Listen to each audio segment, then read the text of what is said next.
Press वार्ता है। आप सभी जानते हैं कि देश के अंदर एक बड़ा ज्वलंत मुद्दा इस समय चर्चा का विषय बना हुआ है। पिछले दिनों आपने देश की संसद में भी देखा कि किस तरह से महिला आरक्षण के मुद्दे पर राजनीति करने के लिए भारतीय जनता पार्टी और मोदी सरकार एक संशोधन को, जिसको 131वां संवैधानिक संशोधन कहते हैं, लेकर आई और देश के अंदर एक ऐसा माहौल बनाने की कोशिश की मानो महिला सशक्तिकरण का बिल को दोबारा लेकर आ गई। जबकि आप सब जानते भी हैं और आपके ज्ञान के लिए, आपको बताने के लिए मैं बता दूं कि जो ये बिल है ये 2023 के अंदर पारित हो चुका और सभी दलों ने इसका समर्थन किया था। जो महिला आरक्षण का बिल है उस समय सिर्फ 2 वोट लोकसभा में इसके खिलाफ पड़े थे और राज्यसभा में सर्वसम्मति से यह पारित हुआ था। अगर कांग्रेस पार्टी या कोई और पार्टी इसके विरोध में होती तो उस समय ही यह बिल पारित ना होता। उसके बाद 2023 में पारित होने के बाद चाहते तो मोदी सरकार 2024 के चुनाव में इसको रख सकते थे, पर 2029 कर दिया क्योंकि उसमें एक प्रावधान उस समय जोड़ दिया गया कि जनगणना और उसके बाद परिसीमन, यानी कि पॉपुलेशन की जो काउंट होगी, सेंसस जिसे कहते हैं, और उसके बाद जो है इसकी डीलिमिटेशन जो है, डीलिमिटेशन कमीशन करेगी कि कितनी सीट्स बढ़नी है। वो हमारा लाया हुआ प्रावधान नहीं था, वो मोदी सरकार का लाया हुआ प्रावधान था और हमने तो जो बिल आया था उसकी सपोर्ट की। मैं थोड़ा सा विमेन रिजर्वेशन की बैकग्राउंड में भी आपको ले जाता हूं कि पहली बार 1992 में अगर विमेन रिजर्वेशन किसी ने लोकल बॉडीज के अंदर की, 73वीं और 74वीं संशोधन के साथ पंचायती राज के अंदर या लोकल बॉडीज के अंदर, वो राजीव गांधी। आप जानते हैं चंडीगढ़ में भी 1996 में पहला नगर निगम का चुनाव हुआ था।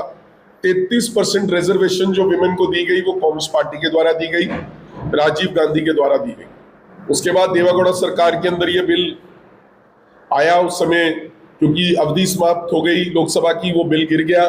दोबारा से यूपीए की सरकार के अंदर इस बिल को लेकर आए और वो पेंडिंग था और अब जाकर जब 2023 में इसको लेकर आया गया तो सारे दलों ने इसका संपूर्ण समर्थन किया और इसमें विरोध वाली कोई बात नहीं थी।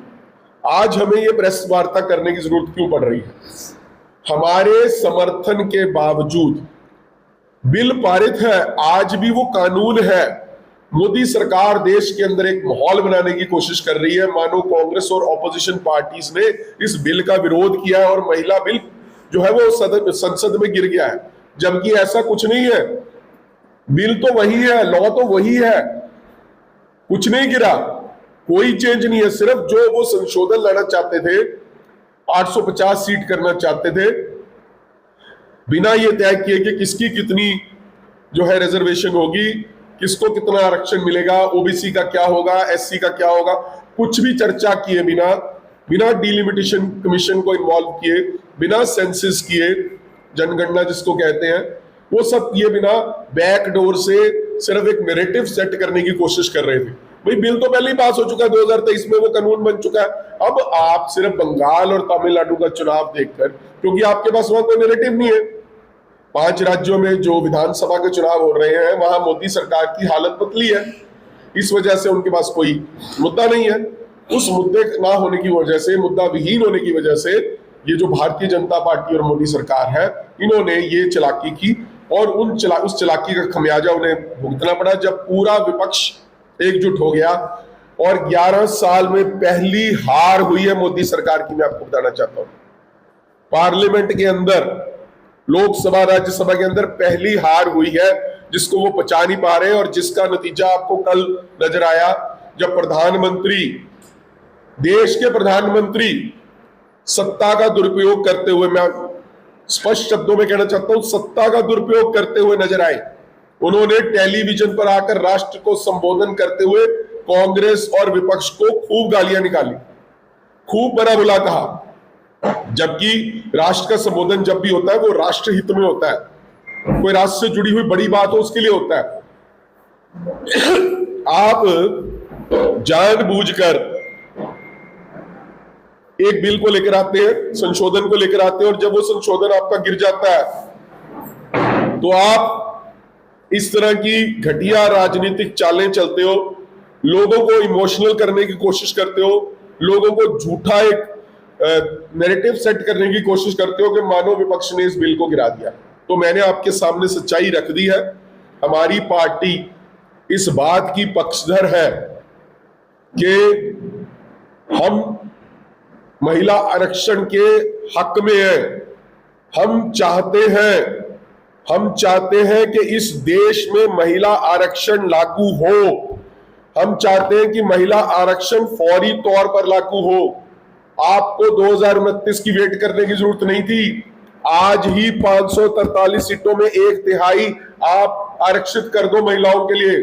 जितनी विधानसभाएं हैं सब में 33% आरक्षण कर दो। कांग्रेस पार्टी इस बात का स्वागत करेगी। हमारे नेता राहुल गांधी ने, खड़गे साहब ने, प्रियंका जी ने, हमारे सांसद मनीष तिवारी जी ने भी, सभी ने कहा कि हम जो महिला आरक्षण है उसके पूरी तरह पक्ष में है और हम इसको लागू करना चाहते हैं। और हम भाजपा से और मोदी सरकार से आज इस मंच से, महिला रिजर्वेशन बिल है, इसकी क्या हिस्ट्री रही, और आज भी कांग्रेस पार्टी ये चाहती है कि ये आज से अभी से ही लागू होना चाहिए। और जो ये नैरेटिव फैलाया जा रहा है कि जो महिला बिल है उसको गिरा दिया गया है, ये बिल्कुल गलत है। 2023 में पास हुआ था। जब 2023 में ये बिल पास हुआ उसी समय कांग्रेस ने कहा था कि हम 2029 तक भी क्यों इसका इंतजार करें, 2024 से इसको लागू क्यों नहीं किया जाता। उस समय बीजेपी ने ये प्रावधान जोड़ा था साथ में कि पहले सेंसस होएगा, उसके बाद डिलिमिटेशन होएगा और उसके बाद फिर ये बिल लागू होगा। आज राजनीतिक लाभ लेने के लिए जैसे 5 राज्यों में अध्यक्ष जी ने बताया कि अभी इलेक्शन चल रहे हैं, तमिलनाडु में तो 23 तारीख को वोटिंग होनी है। ऐसे समय के बीच में ये एक बात फैलानी और पहले ही मीडिया में फैला देना कि हम ये 33% का रिजर्वेशन लेके आना चाहते हैं, कांग्रेस उसके अगेंस्ट है। और जिस प्रकार हमारे प्रधानमंत्री जी ने आके राष्ट्र को संबोधित किया वो भी गलत है। मैं तो कहूँगी कि मैंने प्रधानमंत्री जी को इस तरीके से कभी देखा ही नहीं कि वो जैसे पूरे देश के प्रधानमंत्री हैं, वो ऐसे एक्ट करते हैं कि जैसे वो भारतीय जनता पार्टी के लीडर हैं। तो आज भी उन्होंने वही काम किया है। और जो इस बिल को आगे 2024 में लागू नहीं हुआ वो भी उनकी बदौलत, और जो 2029 में लागू नहीं हो रहा वो भी उनकी बदौलत है। इलीगल असंवैधानिक तरीके से इसको पास किया जा रहा है, तो उसके खिलाफ जो परिसीमन जो लेके आया जा रहा है, तो कहीं ना कहीं लोगों के बीच में ये है कि हमें न्याय नहीं मिलेगा। जो परिसीमन होगा वो मनमाना होगा और बिना जनगणना के तो जिसकी जो पॉपुलेशन है उनका उचित प्रतिनिधित्व नहीं हो पाएगा। इसी के मद्देनजर जो ये है जो बिल गिरा है वो परिसीमन का है, महिला आरक्षण का नहीं है। तो महिला आरक्षण की जो है पुरजोर कांग्रेस पहले से भी समर्थन में रही है, अभी भी महिला कांग्रेस भी चलाएगी। कल से ही हम प्रोटेस्ट करेंगे और पहले भी 33 लाख महिलाओं ने सिग्नेचर करके राष्ट्रपति को भेजा था और फिर से हम सिग्नेचर कैंपेन भी चलाएंगे।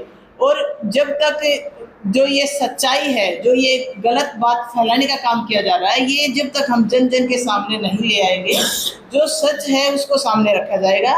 महिलाओं को कांग्रेस ने प्रधानमंत्री बनाया है, मुख्यमंत्री बनाया, लोकसभा की स्पीकर बनाया है। आज ही सुधा भारद्वाज जो हमारे पंचकुला से उसको मेयर की टिकट दी है। तो महिलाओं को सशक्त करने का काम हमेशा कांग्रेस ने किया है, बातें करने से नहीं। और जो बीजेपी का जो मैं कहूँगी व्यवहार दिखता है महिलाओं को लेके, वो आप उनके व्यवहार से अंदाज़ा लगा सकते हैं।